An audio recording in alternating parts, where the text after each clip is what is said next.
Salut tout le monde. Ben voilà, on clôture ce thème du slow aujourd'hui.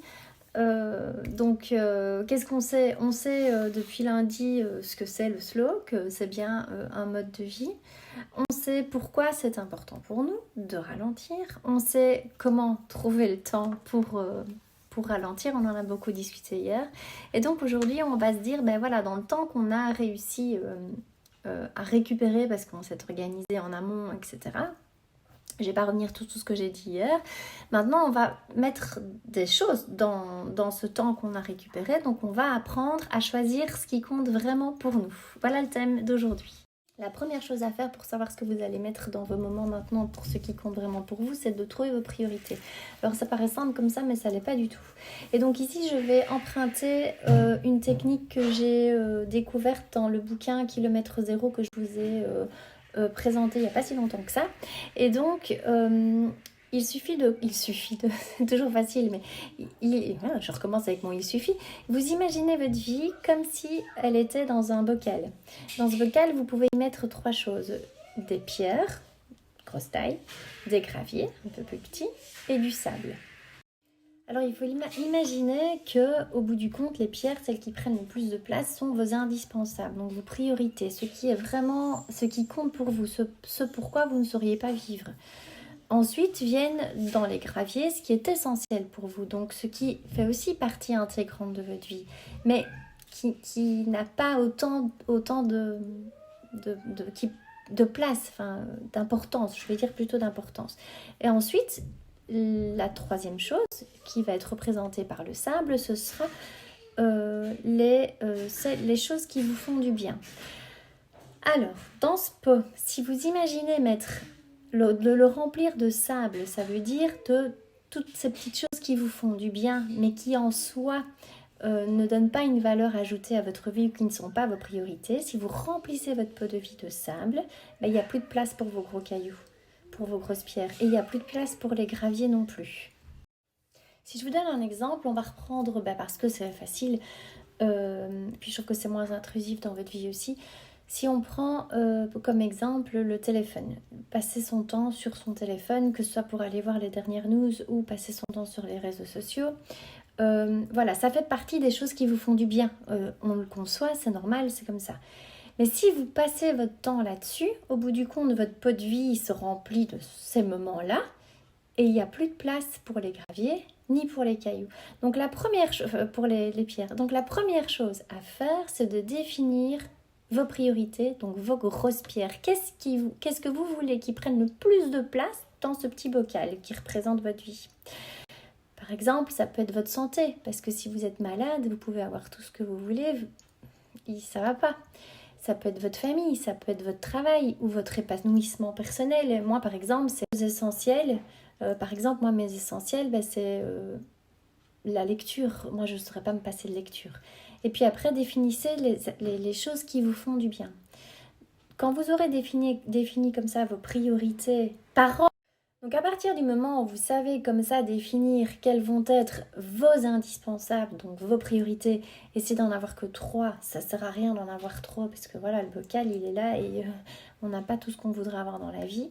Définissez votre ordre de priorité si vous comprenez ce que je veux dire. Donc il y a dans vos priorités, il y a celles qui sont encore plus importantes, donc ça veut dire vos indispensables ou vos gros cailloux. À partir du moment où vous savez définir comme ça vos priorités, vous pouvez choisir vos activités qui vont apporter cette valeur ajoutée à votre vie et éliminer les autres qui, au bout du compte, vous font perdre votre temps. Si vous voulez aller plus loin dans la démarche de ce pot de vie, je vous réinvite à lire Kilomètre Zéro où l'autrice explique vraiment bien comment faire pour définir ses priorités, ses essentiels, etc. Voilà. Alors en ce qui concerne vos valeurs maintenant, elles font partie de votre vie, elles donnent une ligne conductrice, un chemin dans votre vie, elles vous définissent et elles font partie intégrante de vous.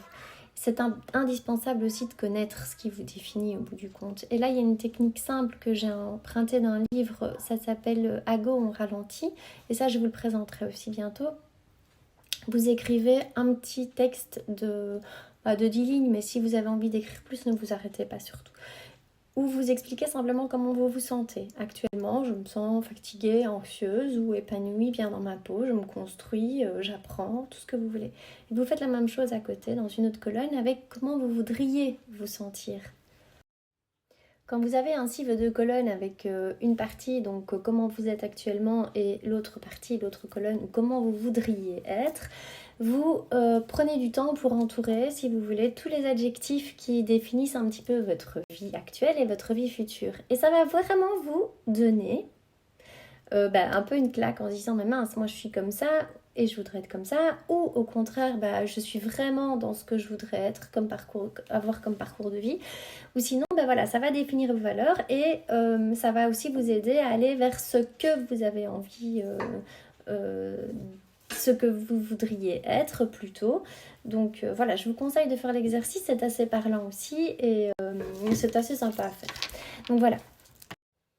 Donc ici, à partir du moment où vous avez dégagé vos priorités, vos essentiels, etc., ce qui est indispensable pour votre bien-être et vos valeurs, eh bien, appuyez-vous aussi sur la liste de vos rêves, qui va aussi donner une consistance à vos activités, à la manière de vivre votre vie. Avec ces trois choses-là, maintenant, faites le bilan. Prenez le temps de le faire. Et dites-vous, qu'est-ce que je peux éliminer de ma vie pour la vivre de manière plus slow, plus en adéquation avec mes valeurs, mes priorités, mes rêves, comment est-ce que je peux diminuer, comment est-ce que je peux faire attention plus à moi, à mon entourage, à l'environnement, à ma consommation, à ma santé. Vous comprenez? On a vraiment ici dégagé tout le superflu pour ne garder que ce qui est essentiel. Et c'est bien là tout le concept. Voilà. Pour garder le cap, parce que c'est beaucoup d'informations aujourd'hui quand même, pour garder le cap, n'hésitez pas à garder votre carnet dans lequel vous avez écrit vos rêves. Donc moi, dans mon petit carnet que j'ai, il est ici. Le voilà. J'ai écrit la liste de mes 100 rêves. J'ai écrit mes priorités avec mes essentiels, mes indispensables et ce qui me fait du bien. Voici, j'ai même dessiné les petits cailloux, mais je n'ai aucun talent de dessinatrice. Et mes valeurs sont écrites après. Regardez, j'ai même passé, vous voyez, hop, je fais vite parce que c'est pas très beau à voir. Et ce que vous pouvez faire aussi dans votre petit carnet, c'est un petit tableau de visualisation. On en parle aussi beaucoup pour le moment, pour tout ce qui est intention, etc. Mais ça peut permettre aussi de garder le cap. Donc par exemple, sur votre petit tableau ou au début de votre agenda, par exemple, mettez une photo de votre famille. Si votre famille fait partie de vos priorités, vous pouvez aussi mettre la photo d'un bon repas, par exemple, avec du jus de fruits, etc. Si votre priorité, c'est votre santé ou du sport, ou à vous de mettre vos priorités en images pour les avoir toujours sous les yeux et de ne pas les oublier. Donc voilà, là, je pense que je vous ai donné toutes les clés, en tout cas tout ce que j'avais comme clé, moi, pour essayer d'aborder et de rentrer dans cette philosophie de vie, donc le slow, pour que vous soyez mieux dans votre peau, dans votre tête, avec votre entourage, dans votre vie, que surtout vous donniez du sens à votre vie et que vous ne soyez pas dans le chemin métro boulot dodo. Donc c'est vraiment ça moi qui prime pour moi. Et voilà, entre vos priorités, vos valeurs et la liste de vos rêves, je pense que vous avez déjà pas mal de boulot pour essayer de vous chercher un peu et de voir ce que vous avez envie de faire tout ça. Alors la semaine prochaine, c'est reparti, on parlera toujours du slow, mais dans nos maisons. Donc comment réorganiser sa maison ou agencer sa déco pour justement tendre vers le slow avec une déco cosy et tout. Et ça me plaît super bien comme programme. Si vous avez des questions, des remarques ou des suggestions ou n'importe quoi, je remets encore un petit encart ici pour que vous puissiez me parler du thème de la semaine prochaine, s'il vous plaît. Voilà, je vous souhaite déjà un bon week-end.